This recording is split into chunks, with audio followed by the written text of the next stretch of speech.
Hello my lovelies and welcome to Eargasms, an audiobook review show where we delve into the world of contemporary and indie romance.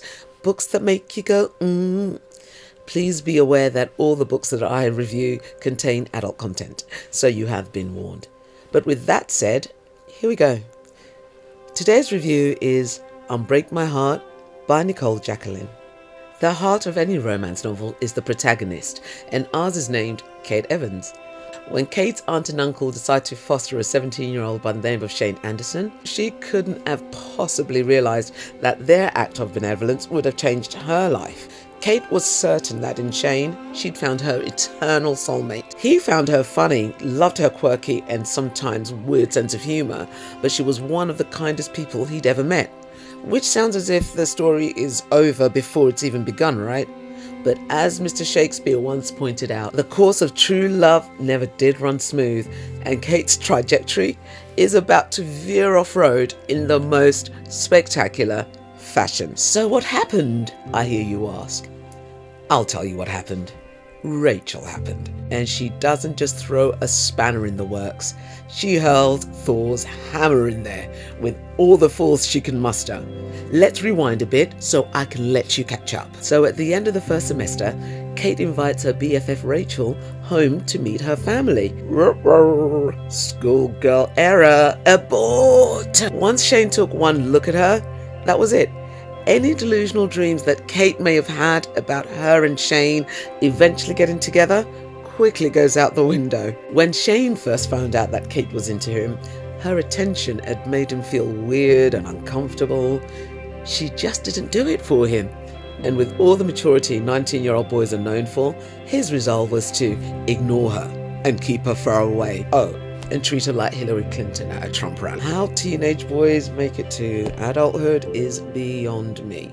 If anybody knows, answers on a postcard, please. Rachel is all high heels, red lipstick, tattoos, edgy. You can see she's streetwise. She dressed to the nines and oozed sex. Kate, on the other hand, is the exact opposite. What would the naive, privileged niece of his foster family, who grew up with both parents in a loving and close-knit family, have in common with him? Knowing Kate's feelings, Shane doesn't see that there's anything wrong with flirting outrageously, dating, marrying, and then starting a family with Rachel. Kate chooses not to lose the relationship she has with her best friend, consequently burying her feelings for Shane deep down. Even going as far to move from Oregon to San Diego and practically living with Rachel to help her raise the children whenever Shane was deployed overseas, as he's now in the military, and instantly dropped the moment he's stateside. As soon as his boots touch US soil, the phone stops ringing. Kate would go back to her flat and be totally ignored, until he goes again. Yes, being a web designer means she can work from practically anywhere, but to move to a different state, away from her family? Yeah, she's a better woman than I am, that's for sure. Tragedy strikes when Rachel's in a fatal car crash while pregnant with their fourth child.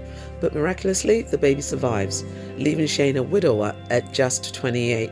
Kate drops everything and quickly steps in to co-parent all 4 children whenever Shane's working. On the first anniversary of Rachel's death, Kate finds Shane drunk and in his feelings at the hotel he and Rachel traditionally stayed at the first night of his return back to the States. They take comfort in each other's arms, leading to feelings of guilt and shame on both sides. Shane converts it into disdain for Kate. A situation arises that entwines their lives forever. With Shane's return comes a betrayal, forcing Kate to fight for the future she deserves, either with or without Shane. A little bit about the author. At 8 years old, when she was asked what she wanted to do when she grew up, Nicole Jacquelyn told people she wanted to be a mum. When she was 12, her answer changed to author. By the time she was 18, when people asked her what she wanted to do with her life, she told them that she really wanted to be an author, but the odds of that happening were so slim that she'd get her business degree just to be safe. Then she went to college, and during her senior year, she sat down and wrote a story. Today she lives in Oregon with her family and confessed to drinking way too much coffee. The book is narrated by Alistair Hainsbridge and Charlotte North. At first, I found Alistair's voice a little nasally, but I soon got used to it, as the cadence and rich baritone to his voice makes the listen really pleasurable.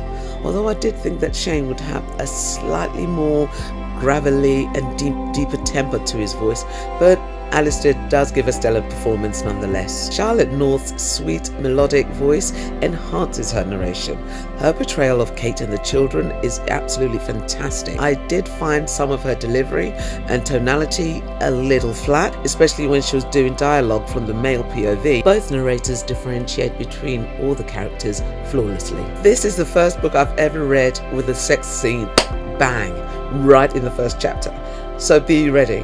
With that said, after the initial tryst, the book is more about character development more than getting their legs over. Although the sex scenes are very descriptive, they're not gruesome. This book is kind of a slow burn as well as an insta-love. I've never read a book quite like it. Never met a character whom I've despised so much right from the get-go. As I did with Shane, I'm going to say it, he's a dick with a capital D. He's ill-tempered and angers easily, and I'm not too sure whether it's his military background or he's just simply a dick by nature. Nicole Jacquelyn conjures up a wonderfully prickly and petulant character. Kate, on the other hand, is sweet and thoughtful and loyal. She's the best friend everybody wants. It's heartwarming as well as heartbreaking. This is book 1 of 4 in Nicole Jacquelyn's Fostering Love series. Think along the lines of cry porn TV dramas like This Is Us, and you'll have an idea of the angst-filled journey you're about to go on. Running time is 7 hours and 47 minutes. This is why sometimes it's great to take a chance. I bought this as it was on sale and then had a panic attack at the thought of, what if I'd missed this book? What if I hadn't taken the chance? I'm feeling the panic attack coming on right about now. It may have been the nondescript book cover. It didn't really tell me anything about the book. Here are my ratings. I give the narration a 4 out of 5. Both voices complement each other very well. Apart from a few flat or nasally delivered lines, the rest of the time I found the narration entertaining. I give the sex scenes a 3.5 out of 5. Although there's quite a few, the sex scenes are hot, but they're not too graphic.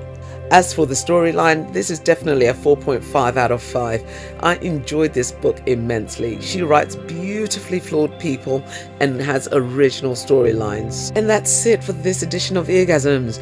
Links for the book can be found below. If you have read it or listened to it, I'd love to hear your thoughts about it. Let's start a conversation. Please like, comment, and if you wouldn't mind, please subscribe.